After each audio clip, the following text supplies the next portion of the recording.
All right, and we are back with part 3. All right, so I'm hydrating myself and getting the water in. So we're starting to feel a little bit more normal. So I want to say shout out to all my new subscribers. Y'all know how this goes. Love y'all. Shout out to all my old school subscribers. Love y'all. And shout out to my TikTokers.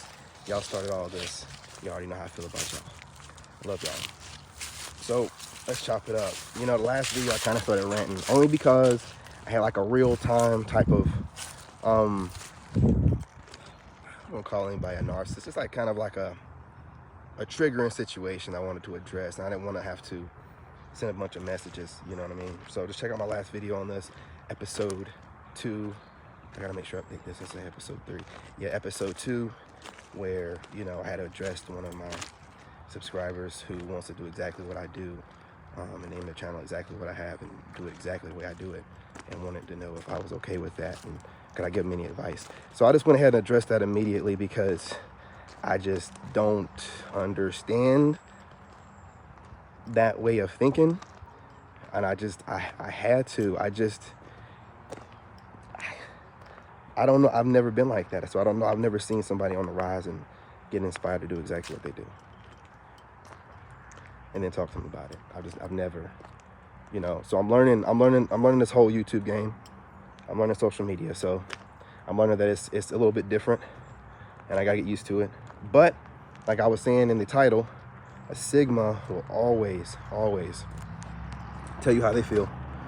Once they get to that point where they've had enough, when they had enough of whatever's going on, a Sigma's going to let you know very directly, very to your face, not confrontationally necessarily, but just wanting to do it to your face so you know how they feel. And see, I'm an eye contact type person, so when I address stuff, I want to make sure you see my eyes. You know what I mean? You hear my voice and you see my tone, so you know how I feel about it. You know the passion, and I'm not just BSing you or blowing everything off. So when you're a Sigma man, a Sigma empath, you've had enough. You know what I'm saying? And you're just ready. When you're to that point where you've had enough, you really don't care about the repercussions of whatever you say. So you already don't care what people think. So you got those two combined, man, it's just gonna make for a recipe for just like a very blunt, direct, person on person call out. And that's it. We can come off mean like that, and we don't really mean anything by it. We're just very like blunt people, and we like to be addressed, a certain type of way. And if we feel that we've already given a situation enough room and we've tried to approach it differently and it don't seem like the person is getting the point, then we will take it upon ourselves to directly address a situation. And a lot of times, regular people will be okay with it and they'll talk to you or whatever. But a lot of times with a narcissist, they cannot handle that direct kind of handling of the situation.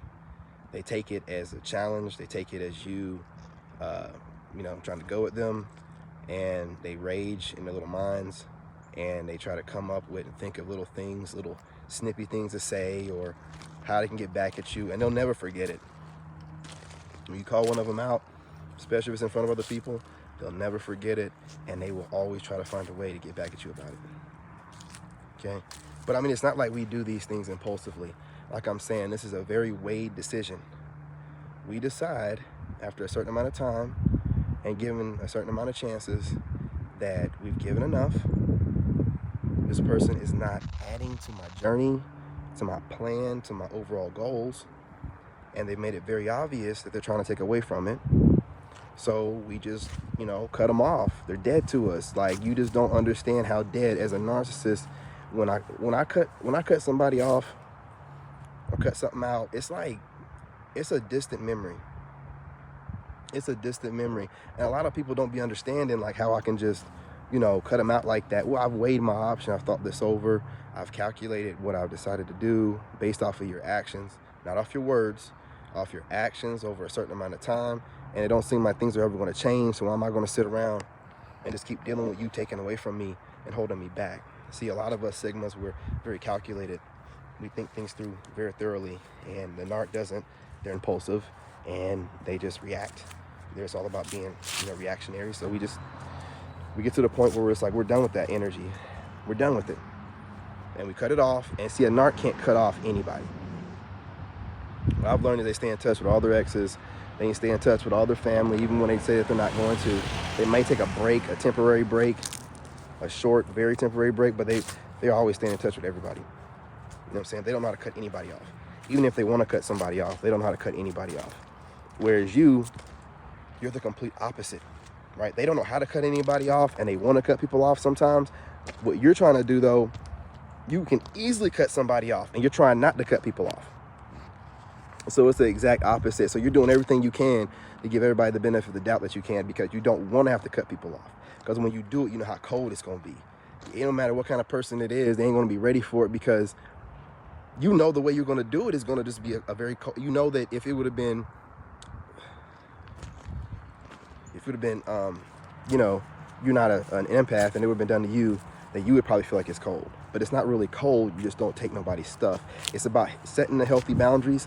And the only way to maintain those boundaries is to show. I don't know why this thing keeps cutting out like this now. I can go all the way across the street sometimes. But, sometimes you have to show people better than you can tell them, right? So, just set boundaries up. They can't respect your boundaries, and you're giving them plenty and ample opportunity to fix their issues and start respecting your boundaries, and they still don't want to do it. Like, they're intentionally disrespecting your boundaries. You can tell they're intentionally doing it. They're showing you to your face like, hey, I am not going to respect your boundaries. I know them. You're making them very clear, but I choose not to because I'm special. I'm a narcissist. No, you're not. You can go. You know what I'm saying? And I'm going to cut you off in a way that you've never been cut off before. You know what I mean? And you're going to remember me. You're going to remember me for the rest of your life. I will be that one that you had that was the best boyfriend, husband, whatever you ever could have. And you played with it and you lost it. So you'll never forget me. You'll never get over it. You know what I'm saying? And I'm not doing this to you to do some narcissistic thing to you. I just realized that you are poison, and I cannot deal with this poison anymore. And I just know what the overall, ending goal is going to be whenever I leave and you're stuck trying to remember who I was, what you did wrong, and why you did it in the first place, and how you couldn't see that I'd be the kind of person to walk away from you completely. Why did it never show that part of me to you, right? Or maybe you've seen a glimpse of it, but you didn't believe it. Well, believe it, motherfucker. It happens. Love y'all.